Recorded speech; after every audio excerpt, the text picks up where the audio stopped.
Yes guys, reka twongere tubasuhuze kandi tubahe ikaze kuri YouTube channel yacu Vumbura TV.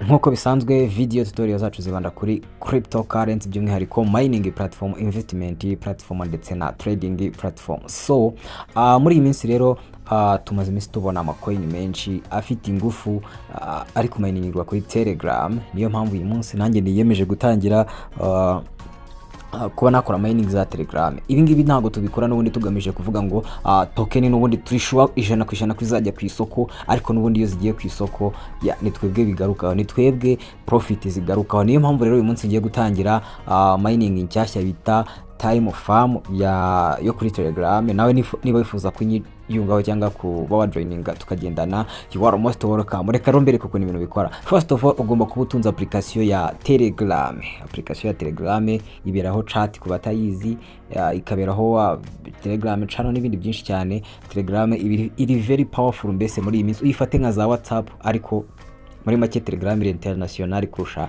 na za WhatsApp. So first of all, updating application yawe cyangwa downloading application yitwa Telegram muri Play Store yawe, nta kintu usabwa gukora, then utegereze gato application ibanze itungane. Biroroshye cyane. Nimba usanzwe ufite account no kuyifungura birumvikana, nta kindi ukora. Nimba usanzwe ufite account, alright, anga muri kubona ko Telegram yanjye imeze neza cyane. Telegram iberaho ibintu byinshi cyane, uri kubona ko banaragiye mbikaho ibintu byinshi cyane bigiye bitandukanye.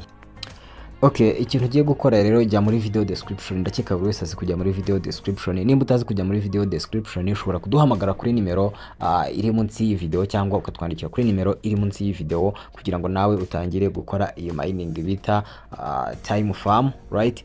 Hanga rero dufite button hano, uraza ugakanda kuri start.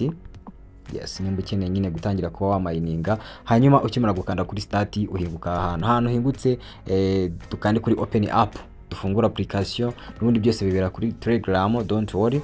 Hanyuma nurangiza uze wikandire hano handitse start. Okay,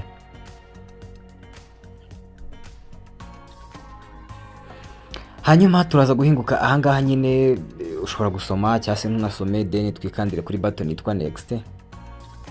Then izi ngizi nyine nama rewards uzajya ugenda ubona. Yes, iyi bayita second mining cyangwa Time Farm. So tuze twikandira hano kuri next n'ubundi. Then no kuvuga ngo for the first 10 days, mu minsi 10 ya mbere ushobora kwinjiza byikubye kabiri, kwinjiza dollar second cyangwa zino Time Farm token nyinshi cyane mu gihe wa mininze udasiba. Buri masaha ne ugomba kuza guclaiming, ugomba kuza gucollecting. So reka tunyure hano handitse Let's Farm. Okay, nice. Muri kubona ko hano baguha ibihumbi 30 by'ama Time Farm. Ibyo ntago ari amadolari, ni ama Time Farm baguhereza, hanyuma ukayatangirira aho, niyo sign up bonus. Okay, hanyuma rero uburyo mining ikorwamo no kuza nyine buri masaha ne ukazajya ukanda kuri button yanditseho ngo start. Muri kubona ko biri kwikaraga, muri kubona ko ndi gufaminga, bivuze ngo farming hano iba yatangiye. Ahangaha mba natangiye gukora icyo bita mining, turi kumwe. Hanyuma hano hari icyo bita task cyangwa task send. Hano tuzajya dukora task zo gukora, yes, zigiye zitandukanye, kugira ngo tubashe kuba twadaboringa ibyo twinjiza. Uri kubona ko ahangaha ushobora gutangira following Twitter yabo no gukanda kuri start, bikakujyana bigahita bikugeza kuri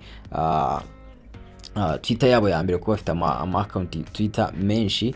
Okay, muri kubona ko hano bafite 74,000 by'aba followers. Warangiza ukaza ugakanda hano kuri follow, alright.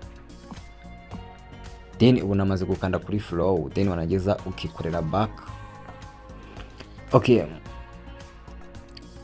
Okay, muri kubona ko task ya mbere nyine mu gihe dutegereje ko verifiable, duhita tujya kuri task ya kabiri yo kuba twa followinga channel ya CEO cyangwa nyiri uyu mushinga. Nawe dushobora gukanda kuri hariya, tukaza tugakanda kuri join no kujoininga nyine iyi Telegram channel yabo, tukanda kuri join. Unayo twarangije kuri joininga tukisubira inyuma. Okay, hanyuma ahangaha dushobora gukomeza tukaza tugafollowinga CEO on X, ari kuri CEO on Telegram, tukande kuri start naho. Hanyuma muri kubona ko CEO wa nyiri iyi mishinga yose ari garagaza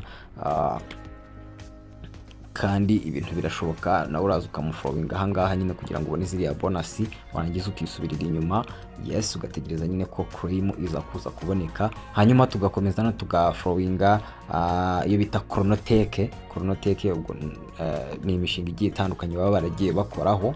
Yes, Chronotech iyo bita buri kubibona sinzi byari by'ibingibi, ariko we need to follow them. Dukwiriye kubafollowinga tukibikaho izi token, kubona ko namaze kubafollowinga ntisubirira inyuma. So tugakomeza tugafollowinga n'uyu nguyu.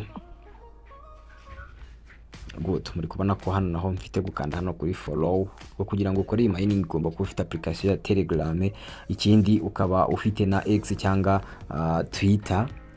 Ndakeka muri iyi myaka tugezemo buri muntu wese afite Twitter, twese dufite ama Twitter. Then ugakomeza ukaza ugafollowinga Time Farm channel, ni Telegram channel, kugira ngo uzajye ubasha kubona amakuru agezweho. Urabona ko ibintu byose biri kuvugwa ni Time Farm Raba X. Hano no gukanda kuri join nyine nkayijoininga. So ubundi ibintu bya Telegram kubera scam zihaba cyangwa uburyo nyine umuntu agenda aruzinga, haba hari abantu b'abanyabwenge benshi, nayo narabivuyemo ko naharuzingiye amafaranga menshi cyane. Ariko ubu nkurikije uburyo mining ziri guhitinga za Notcoin n'izindi ziri kugenda zihabera, nafashe umwanzuro n'ubundi wo kuba nahitamo gukora Time Farm ndetse n'utundi tu mining twose tuzajya tugenda tugaragara n'ubundi, ariko dufite serie cyangwa turi serie somehow. So aka Time Farm rero nabonye ko gashobora kuba kari serie, niyo mpamvu nahisemo kuba nakabahereza kugira ngo namwe mugakore. Abantu bifuza kugakora muranyura muri video description. Hanyuma rero reka twigendere dutangire igikorwa cyo guclaiminga. Igikorwa cyo gufollowinga cyarangiye, tugeze ku gikorwa cyo guclaiminga. No kuza ugakanda hano handitse ngo claim nyine kugira ngo claiminge izi token baba bagiye baguhereza ahangaha zigera mu 100,000. Hambere reka nkande kuri claim turebe. Yes, nukubona ko izambere nazibonye ama 100,000. Iyi token izazira ku gaciro wenda kari hasi, ariko tugomba gushaka byinshi tukamaximizinga. Indi ni na kabiri claim nako kamaze kugira nyine duclaiminge. Muri kubona ko nazo nazibonye. Iyindi naha gatatu naho dukande kuri claim. Okay, nazo muri kubona ko nazibonye. Hanyuma izindi ni hano ha kane naho dukande kuri claim.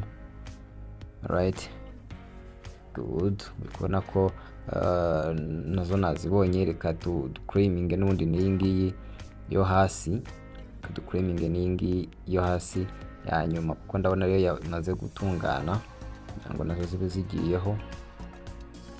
Good, muri kubona ko nazo nazibonye, bivuze ngo n'izindi turazitegerezaho gato, tugenda tuzicompletinga uko biraza kugenda byivivura. So reka dukomeze rero. Nimba ukeneye gutumira umuntu unyura hano kuri friends, right?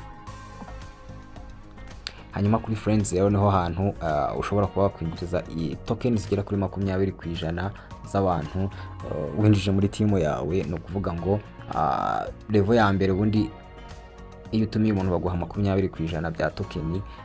Hanyuma level ya kabiri ukabona 10%, level ya gatatu ni 5%, level ya kane ni 2.5%, level ya gatanu ni 1.25%. Urumva ko hano harimo token nyinshi. Ubaye uzihawe iyi token ikajya ku isoko, uri kumva ko wahakura akantu gasa nk'agafatitse. So ikindi kintu tugiye kurebaho ni hano kuri invite friends, niho ukanda nyine ugiye gutumira umuntu, ukanyura hano ugakopia link.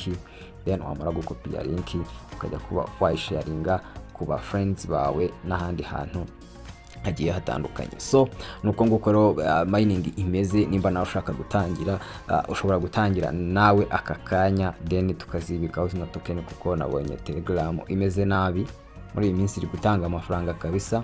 Urumva ko nawe ushobora kuba wagira gute, ushobora kuba wayaryaho. So thank you so much for watching this video. See you again later.